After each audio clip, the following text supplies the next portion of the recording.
Basically, modulation is when you're taking one signal, your signal that you're playing, which we'll call a carrier signal, and then putting a different signal, something that's going to affect that signal. So that's what modulation is, basically taking a signal and altering it with another kind of device signal. So one of the simplest things that was one of the first ways of doing this was basically taking a signal and then just changing the volume of it so that it pulses in and out. And that is called a tremolo. And it sounds, if I hold a long note, you can kind of hear it.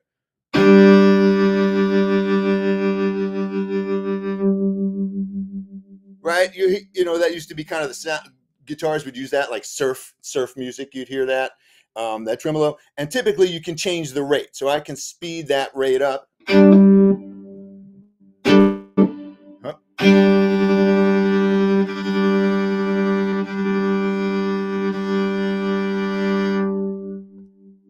That's slower. This is faster. Right? Pretty simple.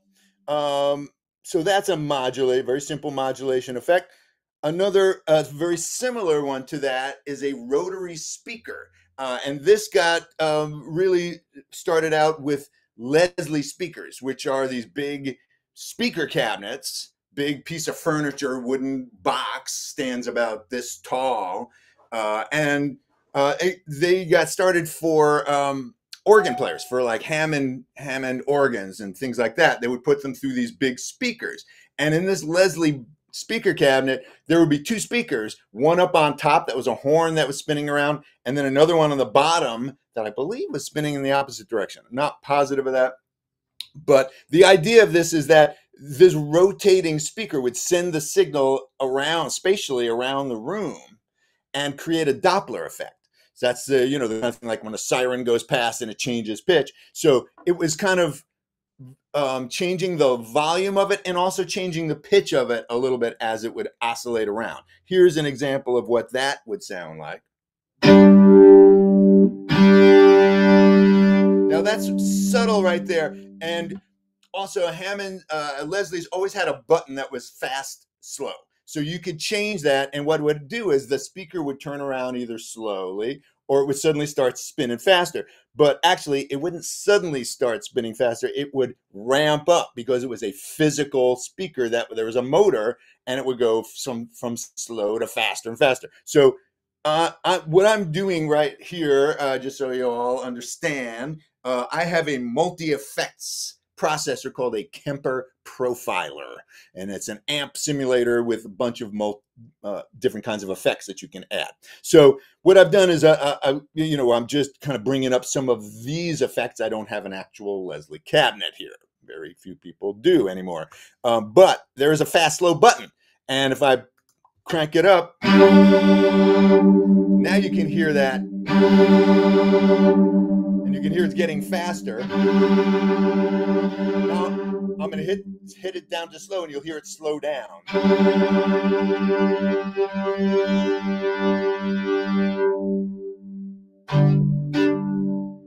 And I'll speed it up, and you'll hear.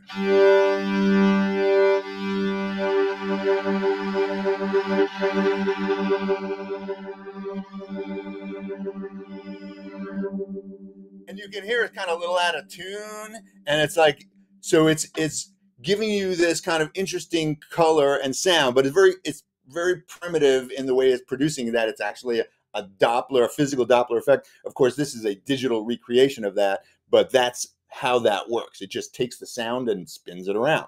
So that was developed, I think, in the 50s.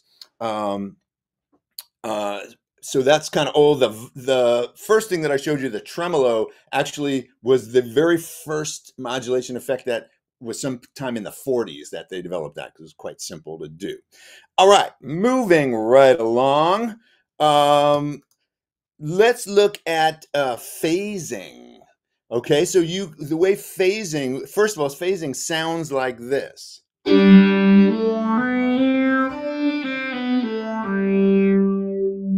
And And that's a sound that Jean-Luc Ponty really used a lot. That was sort of his signature sound for many years in the 70s. It was sort of a kind of a 70s, 60s and 70s sound. And the way that thing, and actually the one that he used, I asked him about this, and the main one that he used a lot of those recordings was just a little MXR box, single pedal, like I think 1 or 2 knobs, and analog, of course, circuitry back in the 70s. And the way it works is it's taking a signal and putting it out of phase with itself. And when you take a signal and you take the same signal out of phase, what it does is it phase cancels. That's how noise canceling headphones work. Right? If you're on a plane, you put those on, it's got a microphone, it hears the rumble of the plane, and then it takes that signal and inverts it so it cancels it, and then you don't hear it anymore. So it's really kind of incredible how effective that can work to cancel sound. But what they do in a phaser is they cancel it, but then they shift it. It's using something, a LFO, low frequency oscillator, that will change it in relation to the original. So it's not completely canceling it, it's canceling it while it's kind of changing the speed. So that's how we get this kind of throbbing effect. But it's also because the 2 signals are very close to each other, you'll get this slight sweeping sound.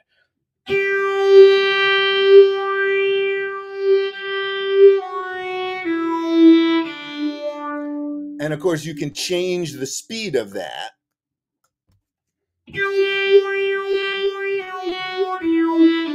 And a lot of other things. General, the better phase shifters give you control over things, like you can kind of tune it. I'm just going to play an open string here, and I'm, manipulating my laptop with my other left hand. Make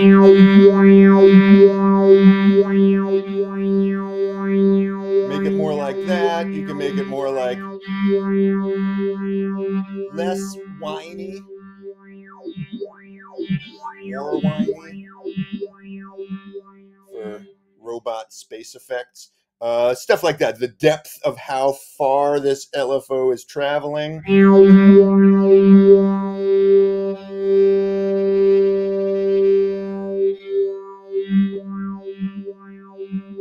So that's the way you can kind of manipulate till you get a sound that you want for a tune. And to make it musical, now I don't remember how I had it set, but let's say it's right there. For that's a little heavy duty for me. I would probably use a slower thing and less depth. And I use this, actually, I play a Jean-Luc Ponty tune. And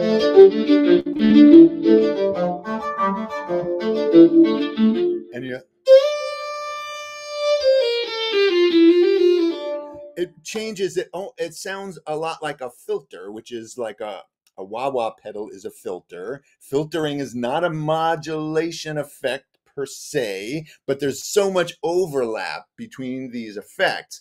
When you're filtering something, it's a tone control. So you can hear that it makes the tones kind of sound a little kind of nasal, a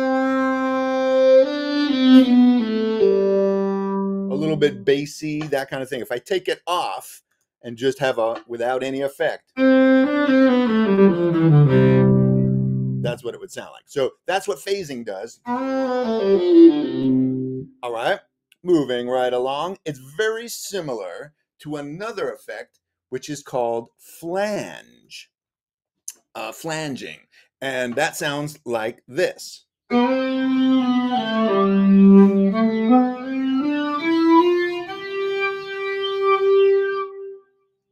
And flanging gets its name from how they originally created this effect, which was they would take a tape machine with, reel-to-reel tape, and if you put your hand on the flange, is the hub of the tape, like where it, sits on the tape machine, and you just kind of slow it down, like you're trying to slow the reel down so that it doesn't move at the right speed. If you just subtly slow it down a little bit, it gets slightly out of phase with the original other tape. You have 2 of them, one going at the right speed and one that's that you're delaying very slightly. So it's actually a time delay effect. But what happens is when you do that, you're taking two signals and one is going slightly faster than the other. And what we're hearing is that difference between them creates this subtle sweeping effect. So it's very similar to phasing, but it's created slightly differently. So it has a little bit of different color. And again, you can change a lot of the, you can change the speed. And if you speed it right up, you can hear what that's doing. If I lower the feedback, you won't get as much. You can hear it's changing the pitch. It's doing a lot of different things. I can change the depth of it. The early, back in the 80s, I used to use an electro-harmonics stomp box called the Electric Mistress, I believe is what that was called, right? And where you could change, the color, the depth. It had 3 knobs on it, but because it was analog, it was just a very beautiful, warm sound. You can make it sound crazy and do, stuff like all kinds of crazy. It can almost sound like a wah-wah sometimes, but at any rate, that's what that effect is. I use that sometimes.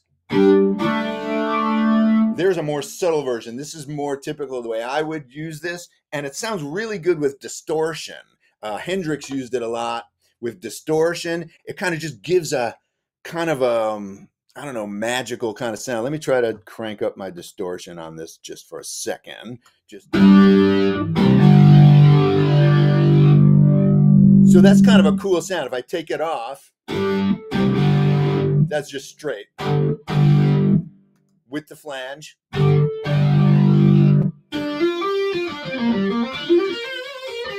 That's kind of the sound of a flanger right there. It gets used on drums sometimes. You'll hear they put it on drums and you'll hear the cymbals doing that. It's a real cool effect. Even some contemporary stuff. I was just listening to a D'Angelo record that had that on it, and it was really cool. Really used subtly, tastefully, but it just gives a kind of a magical kind of swirl to things. So that's your flanger. I haven't talked to you about vibratos yet. Wait a second. I'm going to backtrack here. Vibrato. We all know arm vibrato, wrist vibrato. Guitar players have a different concept of vibrato. And it sounds like this. Okay, it's doing kind of sounds like a really slow vibrato, but you can change the speed. I'm going to change the rate of that. Or you can go real fast. Right? It's that sound. It's that vibrato sound, very similar to our tremolo sound. Let me get it dialed up here. Very similar. The lines between some of these get kind of blurry sometimes. Like, is that a vibe? Is that a vibrato? Is it a tremolo? But they're similar but different. But it's okay if you're not exactly sure. Gosh, is that a phaser or a flanger? It's okay. Yeah, and the bottom line with all this is that it doesn't matter what it's called. If it sounds good, it is good. And use your ear and just. But I think the point of our little discussion here is just to make you aware of the fact that there are a variety of different colors, and it's like developing a good palate on your tongue. Like you can taste the difference between subtle spices or between different wines or things like that, different cheeses. You kind of develop, the more you taste them, the more you listen to them, the better you're going to be able to distinguish. Oh, on this track or this song, I want to hear more of a vibe thing, or I want to hear more of a tremolo thing. So again, here's the difference between a tremolo is just the volume going up and down. Right? It's like you're taking a volume knob and quickly turning it up and down. And that's a tremolo. And a vibrato is when you're changing the pitch up and down.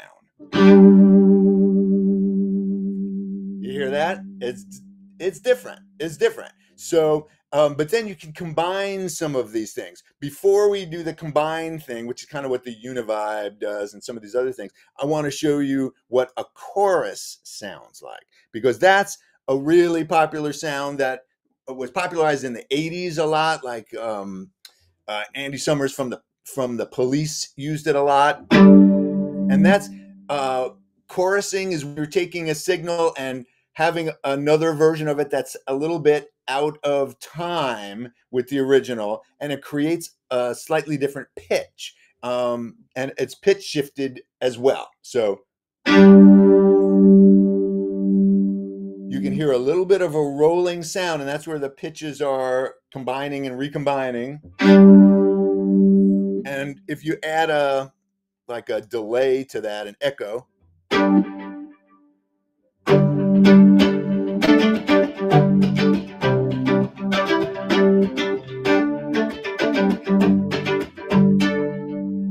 that kind of sound, that open sound. And one of the things that chorusing does, and I use chorusing a lot actually, because it spreads the signal, and you can determine on some choruses how wide you want that signal. But if you take a single signal, just a plain, I'm not doing anything to it, that's just a dry, well, it's got some reverb, but it's just a dry signal, and then I add the chorus, it kind of makes it three-dimensional is the way I think of that. It's almost like it gets 3D. It's, you get this depth to it, and that's because it's splitting it stereo, it's taking it and it's combining it with a delayed version, slightly delayed version. The amount of delay on a chorus is a little wider, it's a little longer delay than it is on a flange or a phaser. Phaser, I think, is something like 15 milliseconds. A flange is about 20. And I think chorusing is about 30 to 40 or something like that. So there are different amounts of offset of the signal, which ends up, and then you modulate the one signal with the other. That's how that stuff is created. Now, I wanted to show you, I've got a few analog pedals down here. I mean, they are analog, they're stomp boxes. And I'm going to show you what those look like here real quick. I'm going to turn this off so it doesn't pop. But these are different. Sorry, I know I disappeared there for a second. These are different choruses. I happen to have a couple of, I'm using mostly my multi-effects digital box now that I've been showing you all this stuff, but I have a few old pedals from the old days. So I happen to dig up a couple of old chorus pedals that I really like the sound of. And I'm going to show you what those sound like, because they all sound a little bit different. That's the small clone. It's electro harmonics. I've had this thing since the 80s, I think. So there's the dry signal. Now I'm going to add the small clone.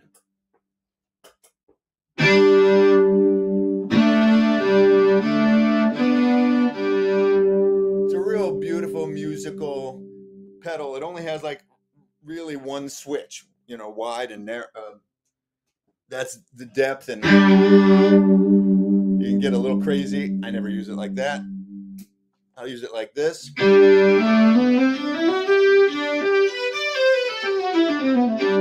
Just real pretty kind of sound. Gives it that three-dimensional kind of sound. All right, here's another one I got. I'll show you this one. It's called a liquid chorus. This is a real pretty one that I picked up in a shop. It's by Visual Sound. And here's what this one sounds like.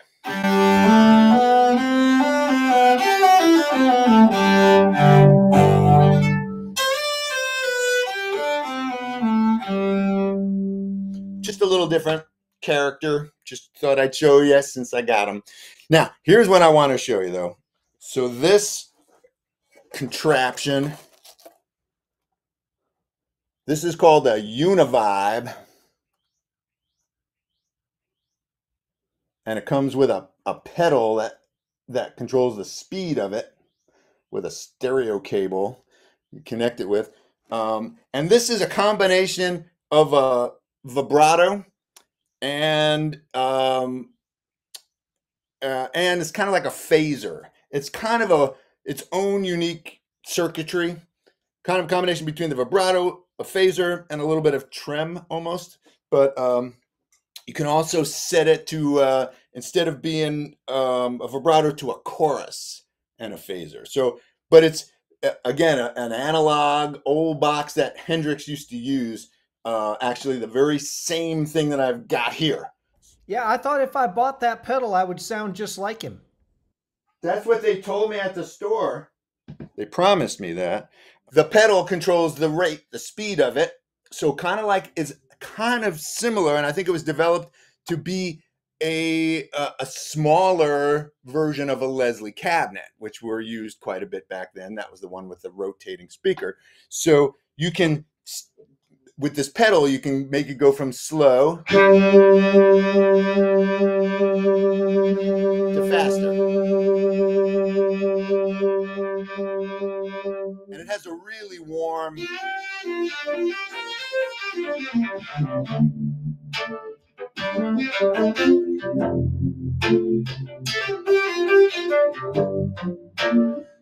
kind of got that kind of sound. Now I can switch it to the chorusing version. Actually, I think that's the vibrato version. This is the chorus. So real pretty kind of sound. It's a combination of that. I have a version of this on my Kemper.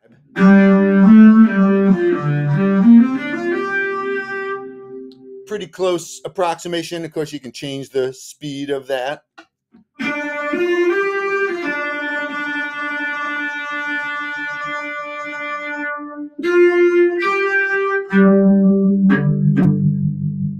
So there are all the sounds, but that's kind of a little overview of these modulation effects. Most of them, sound best when they're used subtly. They're not going to jump out and grab you. Maybe the phaser, like the way Ponti used, was pretty in your face. Pretty recognizable. You couldn't miss that there was an effect going on there. And sometimes, you'll hear a real strong effect when you want them. Just crank it up. But a lot of the times I'll use just a touch of chorus in my clean sound just to open it up, or a little bit of flange to give it a little bit of edgy kind of sweep.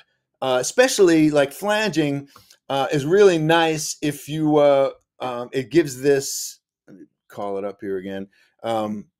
It gives this sort of sweeping, right? And it can be nice sometimes if you're doing something where you're holding something still and you don't want it to be boring. You want to give it a little life. If there's just like a drone kind of thing, if you're holding one note for a long time, it can be boring if it's just nothing on it. So you can give it a little life by adding this sort of subtle sweep. And it just brings a little bit of musical interest to something that might be static. So that's kind of a good way to think of using some of these effects. Yeah, we talk about additive effects versus transformative effects. And you can use these as very transformative, but I think the way most people use them, it's like you were talking about the food analogy before. These are kind of like the spices that go in. These are not the vegetables and the meat. These are generally kind of the seasonings that go on there that make the difference between like something that's kind of boring and something that's pretty good. Yeah. Yep. And, if you're mixing something, you're not going to use this typically on any of these effects on your whole mix. You're going to, maybe the guitar will have a little bit of chorus on it. Maybe you're going to put a subtle flange on the drums or something like that. It also can help separate instruments from each other, so that you kind of hear this as a distinct sound rather than it sort of washing in with the whole mix. So there's lots of ways of using these things in very musical ways to help bring your sound out. And I would recommend, when you're listening to tracks, listening to recordings, especially stuff back from like the 70s where a lot of these effects were new and got used a lot, go and listen and see if you can identify what you're hearing. is that a flange? Is it a phase? Is it a vibrato? Is it a tremolo? And you'll start, the more you start listening for them, the more you'll hear them, because they really are all over the place in a lot of late 60s and 70s recordings, especially, and then chorusing in the 80s got used a lot as well. So Yeah, there you you do a go. lot of live looping, and it sort of feels like that would be a good way, and I'm sure you do this, to separate, like I'm laying down one loop, and then the next loop, I don't want it to sound like super different, but I just wanted to give it a little bit of separation between that last one. Exactly, exactly. It's a really good point. When you're looping, especially like if you're stacking a bunch of sounds on top of each other, you know, layers on a loop, the more layers you have, the harder it is to distinguish between them, especially if you're using the same instrument to do all your layers. So one of the important things about looping is a whole other session that I think Matt probably got, but I'll just throw my 2 cents in, is if you can make the individual layers have different sounds. So, you know, if you have one that's clean, one that's got distortion, one that's got flange, you know, things like that, that will isolate them a little bit and give them some distinct character and help you to hear three distinct things rather than one kind of mishmash of sound. Well, also with electric violins, there are certain frequencies they can be a little problematic if there's too much, and you can get a stack up of those frequencies, you know, say around 4K or so. If you're adding more and more violin, boy, that 4K starts stacking up on you, and using these effects can help you avoid that some. Yes, yes. And one thing you also have to be aware of when you're using like a flange or a phaser is that there will sometimes be a big bump in the EQ of it, in the tone. Like a phaser, you might have a lot of that sort of nasally sound around 600 or 700 hertz. And you might go like, wow, why does, you know, suddenly in order to make that work in a mix, you might have to actually EQ against that to bring some of that out, or you might want to use that to make it stand out in those frequencies.